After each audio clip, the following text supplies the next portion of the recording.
ओम हरि ओम। आप सभी का मेरे YouTube चैनल में स्वागत, वंदन, अभिनंदन। आज मैं आप लोगों के समक्ष भगवान के चतुर्थ अवतार श्री नरसिंह अवतार की कथा की चर्चा कर रही हूँ। तो आइए वीडियो की शुरुआत करते हैं। भगवान ने नरसिंह अवतार क्यों लिया, इसी के विषय में हम चर्चा करते हैं। तो भगवान का चौथा अवतार नरसिंह अवतार की कथा यह आती है कि जब वराह भगवान ने हिरणाक्ष का वध कर डाला था, तब उसकी माता दिति, उसकी पत्नी भानुमति, उसका भाई हिरणाकश्यपु और समस्त परिवार बड़ा दुखी था। दैत्येंद्र हिरणाकश्यपु ने सबको समझा बुझाकर शांत किया, परंतु स्वयं वह शांत ना हुआ। हृदय में प्रतिशोध की ज्वाला धधक रही थी। फिर वह निश्चय किया कि तपस्या करके ऐसी शक्ति प्राप्त करूंगा जिससे त्रिलोकी का निष्कंट राज्य करूं और अमर हो जाऊं। ऐसा निश्चय करके हिरणाकश्यपु ने मंदरांचल की घाटी में जाकर घोर तपस्या करने लगा। उसकी घोर तपस्या से देवलोक भी तप्त हो रहा था। फिर देवताओं ने ब्रह्मा जी से जाकर प्रार्थना की कि उसे अमृत को छोड़कर अन्य कोई भी मनचाहा वर मांगे तो उसे आप दे सकते हैं। उसने ब्रह्मा जी से अमृत का वरदान मांगा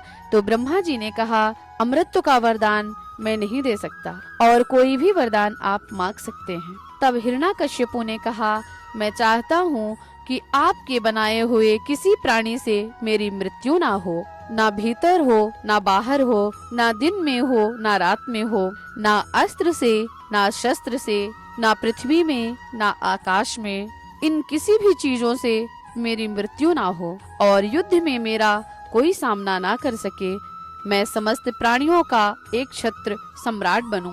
इंद्रादि समस्त लोकपालों में जैसी आपकी महिमा है वैसी ही मेरी भी हो। तपस्वियों और योगियों योगेश्वरों को जो अक्षय ऐश्वर्य प्राप्त होता है वही मुझे भी आप दीजिए। ब्रह्मा जी ने ये सारी बातें सुन के हिरणाकश्यपु को एवमस्तु कहा, ऐसा ही होगा। ऐसा वरदान मांग के हिरणाकश्यपु चतुराई से बड़ा प्रसन्न हो रहा था कि मैंने तो ब्रह्मा जी को ठग लिया है, और उसने सोचा कि उनके ना चाहने पर भी मैंने युक्ति पूर्वक अमृत का वरदान प्राप्त कर लिया है। यह जीव का स्वभाव भी होता है। वह अपनी चतुराई से चतुरानन को कौन कहे, भगवान को भी धोखा देने का प्रयत्न करता है। वैसे ही हिरणाकश्यपु ने भी किया। उसने अपनी समझ से मृत्यु का दरवाजा बंद कर दिया, किंतु भगवान ने जब चाहा तब खोल लिया, और फिर वर प्राप्त करके वह संपूर्ण दिशाओं, तीनों लोकों तथा देवताओं, असुर, नर, गंधर्व,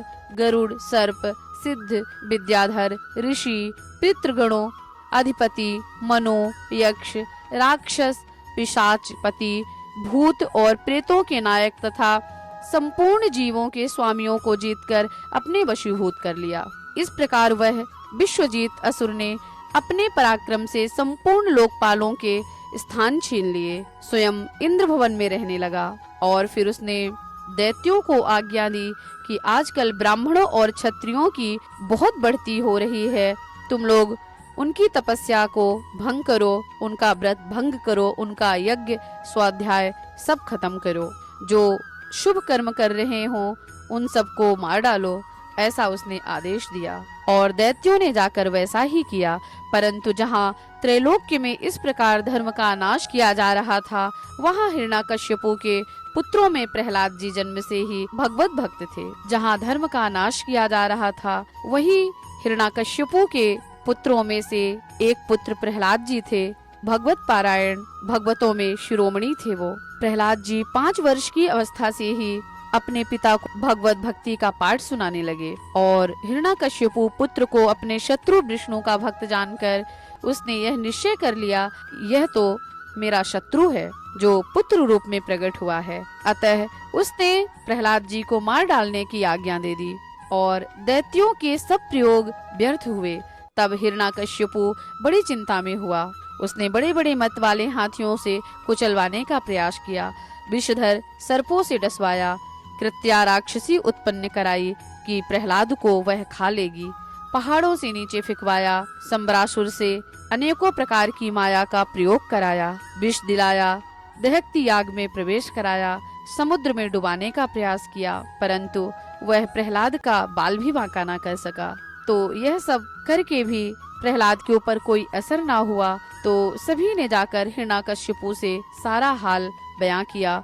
यह सुनते ही उसका शरीर क्रोध के मारे थर थर कांपने लगा और उसने प्रहलाद जी को अपने हाथ से मार डालने का निश्चय किया। और फिर हिरण्यकश्यपु ने प्रहलाद जी को बुलाया और भांति भांति से डराया, डांटा और पूछा कि तू किसके बल पर चल रहा है, मेरी आज्ञा के विरुद्ध काम क्यों कर रहा है, तू किसके बल पर उछल रहा है। फिर प्रहलाद जी ने उसे सर्वशक्तिमान भगवान के स्वरूप का उपदेश दिया। हिरण्यकश्यपु फिर क्रोध से भरकर बोला, देखूं तो तेरा जगदीश्वर कहाँ है। तब प्रहलाद जी ने कहा, जगदीश्वर तो हर कण कण में है पिताश्री। ऐसा सुनते ही हिरण्यकश्यपु बोलता है, अच्छा क्या कहा, वह सर्वत्र है, तो इस खंभे में भी क्या तुझे दिख रहा है। तो प्रहलाद जी ने कहा, हाँ पिताश्री, इस खंभे में भी है। तब हिरण्यकश्यपु बोलता है कि वह मेरे सामने क्यों नहीं आ रहा है। क्रोध से हिरण्यकश्यपु कांप रहा था और वह अपने सिंहासन पर से खड़ग लिए हुए कूद पड़ा प्रहलाद जी की तरफ। और फिर हिरण्यकश्यपु कहता है, इस खंभे में भी है। उसने बड़े जोर से खंभे को एक घूंसा मारा। उसी समय खंभे से बड़ा भारी शब्द हुआ। घूंसा मारकर वह प्रहलाद जी की ओर मारने को झपटा, परंतु उस अपूर्व घोर शब्द को सुनकर वह घबराकर देखने लगा कि शब्द करने वाला कौन आ गया। इतने में उसने खंभे से निकलते हुए एक अद्भुत प्राणी, जो ना ही सिंह था और ना ही नर था, इतने में उसने खंभे से निकलते हुए एक अद्भुत प्राणी को देखा। वह सोचने लगा, यह कौन है, ना तो मनुष्य है और ना ही सिंह है, फिर यह नरसिंह रूप में कौन अलौकिक जीव है। वह इसी उधेड़बुन में लग गया कि यह कौन है, यही सोचने लगा। भगवान उससे बड़ी देर तक खिलवाड़ करते रहे। अंत में संध्या का समय हुआ, गोधूली वेला का समय हुआ। उन्होंने बड़े उच्च स्वर में प्रचंड भयंकर अट्टहास किया, जिससे उसकी आंखें बंद हो गईं। उसी समय झपटकर भगवान ने उसे पकड़कर राजसभा की द्वार की ड्योढ़ी पर ले गए और अपनी जंघाओं पर गिराकर अपने नखों से उसके पेट को चीर डाला और हिरण्यकश्यपु के पेट को चीरते से ही वह मर गया। तो भगवान ने नरसिंह अवतार हिरण्यकश्यपु को मारने के लिए प्रहलाद भक्त शिरोमणि हैं, उनके भक्ति के यश को प्रकट करने के लिए लिया। यह तो कथा नरसिंह अवतार की कथा, भगवान के चौथे अवतार की कथा है। अगर आप लोगों को अच्छी लगी हो तो कृपया करके हमारे चैनल को लाइक करें, सब्सक्राइब करें और अपना सपोर्ट प्रदान करें। आप सभी का आभार।